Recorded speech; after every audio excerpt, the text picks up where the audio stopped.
Hello out there, and this right here, guys, is the CRKT Seismic. And yeah, it's really big. I'm not going to be reviewing it because I'm not going to review a knife that I would never carry. And I would never carry this knife, primarily because of the size and the weight. Here it is next to a Wharncliffe Endura, and you can just see it like dwarfs just in length, but where the Endura has an advantage of being still sort of streamlined and lightweight, the Seismic is not any of those things. It's just a beast. It's an absolute monster. I don't really have the authority to talk about knives of this size because I don't really understand them, and I don't try to. My speculation is that the thing that makes this knife special, the deadbolt locking mechanism, the speculation is that that mechanism in its infancy here might have just been easier to execute on a really large model. And so CRKT is probably working on more models with this locking mechanism, and we'll see them in the future, maybe on smaller models and stuff. But for this, it's big, and that's what we have. So today I figured I would do something a little bit different, and I'm going to try to disassemble this knife. This is from the pass around group. So this was sent to us from CRKT, which is very cool of them to do. They did not say not to disassemble it. So I'm going to give it a shot. And if it doesn't go well and I screw anything up, then I'm probably going to be out the cost of one of these knives. And that's okay. That's a risk I'm willing to take because I want to get in there and see how this thing is put together. So the deadbolt mechanism, and if I have any pictures on online or anything, I'll slide those in here and there. But the deadbolt mechanism is a really interesting one because it provides just a lot of security that locking mechanisms of any other design don't really offer, just the way that it's set up. And it disengages really simply with a push of this button in the pivot. And you can see on this side how when it disengages, this tab fills and then it releases the lock and you're able to shut it. So it is relatively ambidextrous because if you hold the knife right-handed, you can do it. If you hold it left-handed, you can do it. So that's pretty cool. The only downside, I guess, is that you have this this big gap in the scale. Try to get this light a little bit better.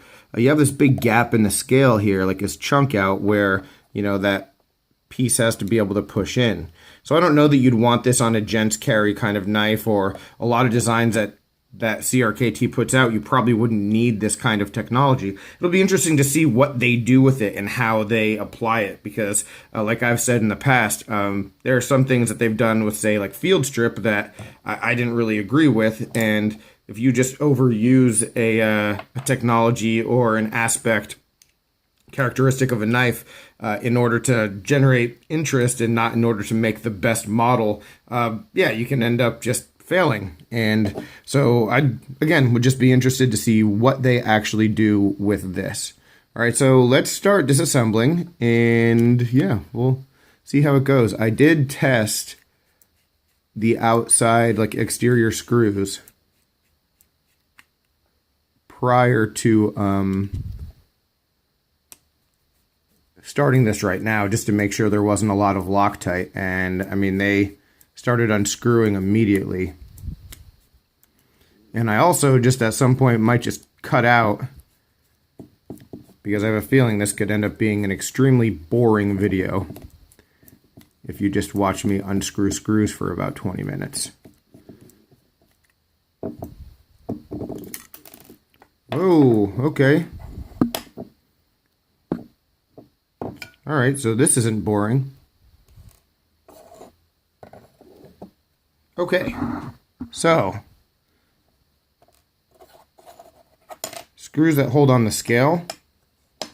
I'm really glad to be recording this so that if I get lost putting it back together.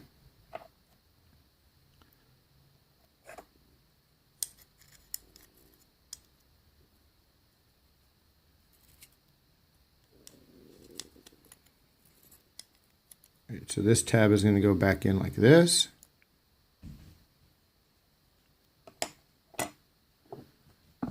All right, so let's see if we can't do this with the... All right, perfect. So this is cool. This is what we want to see right now. All right, so I've got the top scale off, and you can actually get a little bit of an understanding of how this mechanism is going to work. All right, so I'm not 100% sure what we're doing with this right here just yet. I think maybe this tab comes over, and maybe this is the, looks like the detent, which is super interesting. Okay, so this little deadbolt right here is what's keeping the knife locked up. So when we push this pivot, that pushes far enough to disengage. You can close the knife. See, but what's interesting about it, and the thing that makes it so secure, is that this deadbolt goes through the liners and the blade, and so it just makes this level of security where, I mean, the only feasible way that I can think that this blade could fail, and you also have the stop pins of the thumb stud providing additional security, by the way. The only way that this locking mechanism could really fail would be if the actual deadbolt itself broke. I don't know how else that this could come apart. It's really creative, and honestly, I don't want to call anybody out, but it seems like the kind of technology that someone would have come up with by now. But yeah, really clever and smart to put something like this on a knife.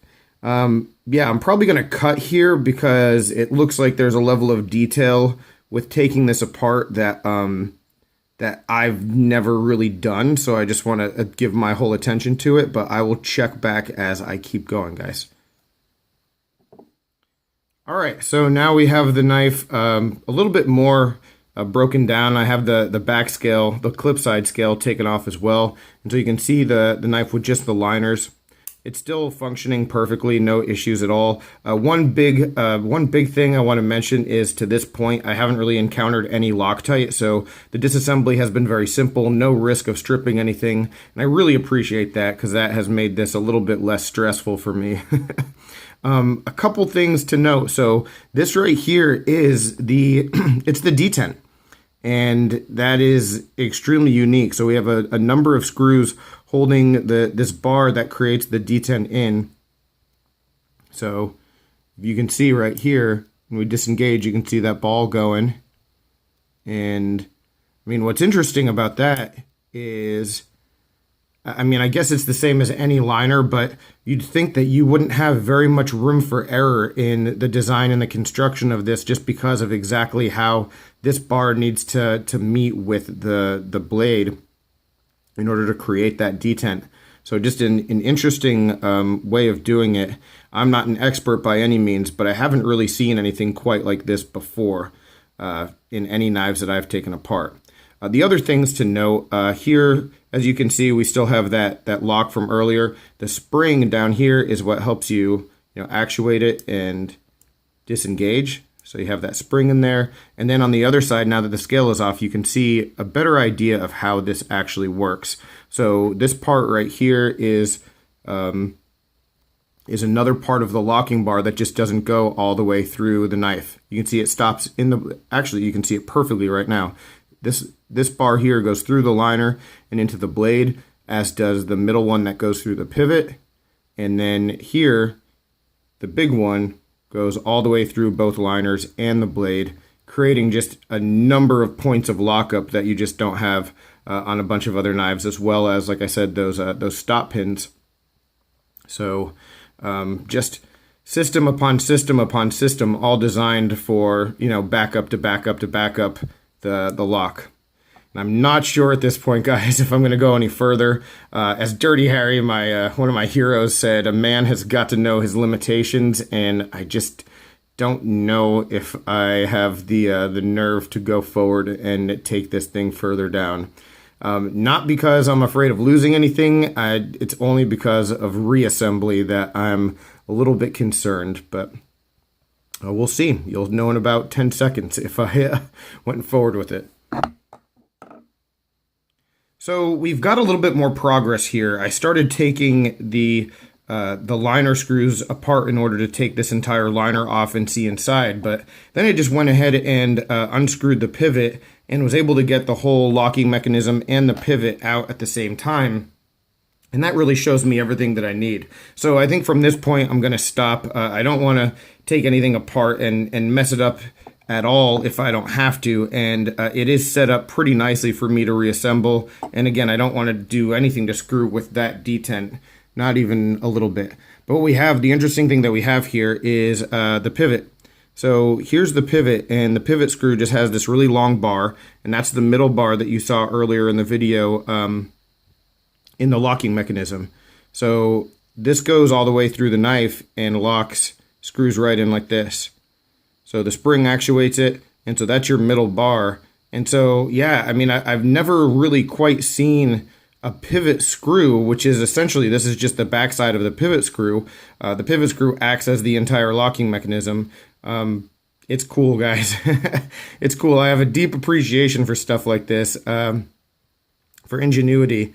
And so, yeah, and I think the ease of assembly and disassembly, while it is a little bit different, if they follow the same model on other knives that like employ this kind of lock, it'll be super easy to maintain, I think. So I'm going to get it back together and show you that I can get a functioning knife again once I'm done, and that'll be it. All right, so we're wrapping this one up with the last few screws that we have to get back together. And I figured I would just show you just how easily this is done, because I guess one of the, hard to do on camera, but one of the big perks and the surprises about this knife is just how easily it has come apart and gone back together. And what you might have noticed is just the simplicity of removing the scales and getting to the inside of the knife without taking apart the pivot. And that's huge for something like this that's a little bit complicated. Being able to do that, take it apart, take a look inside, and either clean it or see what adjustments need to be made, or just get a look at the thing. I mean, it's cool to be able to just take off this top scale with little to no additional work needing to be done. And of course, this screw is going to be difficult to do because it's the last one. There we go. And I might need to adjust the pivot because I literally just screwed that in by hand. You didn't really need the... Yeah, so tighten this a little bit and then we should be good to go.